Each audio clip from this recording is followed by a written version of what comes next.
You can pause this and read it for yourself. Buried beneath the ruins of a 5th century Orthodox Christian monastery dedicated to John the Baptist, a box the church believed contains relics of his bones. Bulgaria was the first time that we really formally investigated using modern scientific techniques a relic that was found in a place which had a very reliable context. And when the results of the carbon dating finally come in, they discover something truly remarkable. When the date came through, my jaw was a little bit down on the floor. Right there, 30 AD, that's when John the Baptist is supposed to have died. You can see the date fits right on that. 30 AD, a date consistent with the death of John the Baptist. The DNA results go even further, indicating the bones came from a Middle Eastern man. Could these actually be the bones of John the Baptist, and a connection to what the Bible points to, a possible blood link between John and Jesus?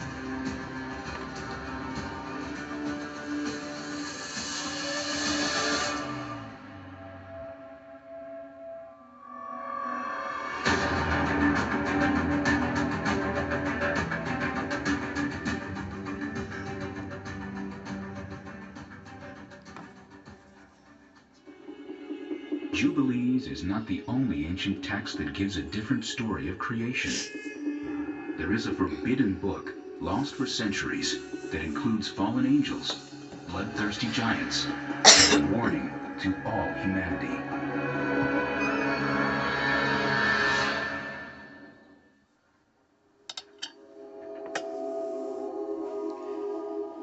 It is an ancient writing filled with divine secrets, dreams, and visions. A tour of heaven and hell, guided by the angel Uriel. The Book of Enoch is named for the man who the Holy Bible says walked with God. Enoch walked with God after the birth of Methuselah 300 years, and had other sons and daughters. Thus all the days of Enoch were 365 years. Enoch walked with God, then he was no more because God took him.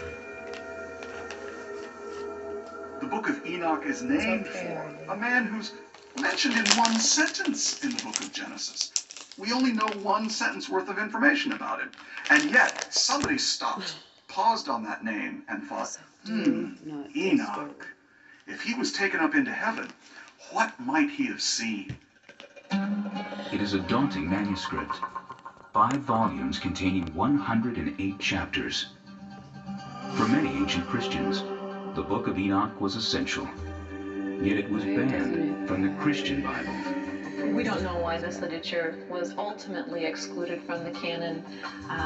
Perhaps it's because of its description of the fall of the rebel angels and their mating with mortals. Perhaps its understanding of the end of time fell out of favor with Jews and Christians. The Book of Enoch begins with a warning to all humanity that a divine judgment has been rendered and a sentence will be imposed.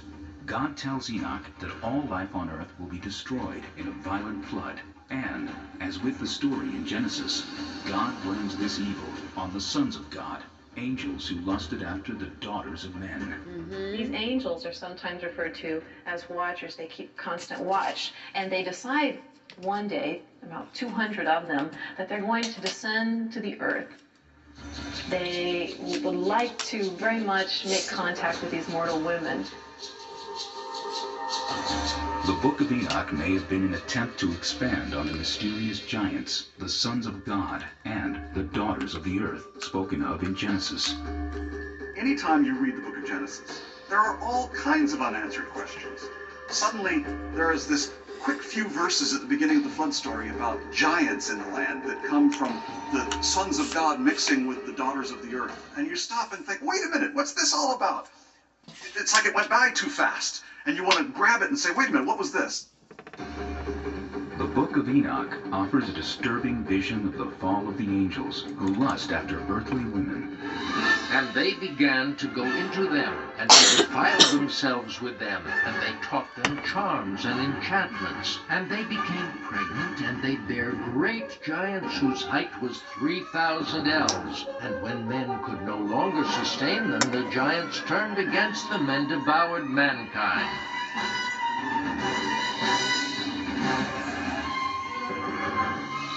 That these angels have crossed over this boundary that they shouldn't have. They were spiritual beings and they were to remain as such. When they decided to descend upon earth, this unleashed upon the earth all sorts of problems. Not only these giants who are bloodthirsty and violent, but also these angels went on to teach humankind a variety of forbidden crafts. They also taught human beings how to make weapons of war. Now, the good angels, the ones not tempted by these beautiful women, go to God and say, you know, there's a lot of bloodshed caused by these bad angels. At which point God says we need to bind Azazel, the sort of lead fallen angel, to bind him and to then cast him into a pit. We might think of this as how do we take care of nuclear waste in the 21st century.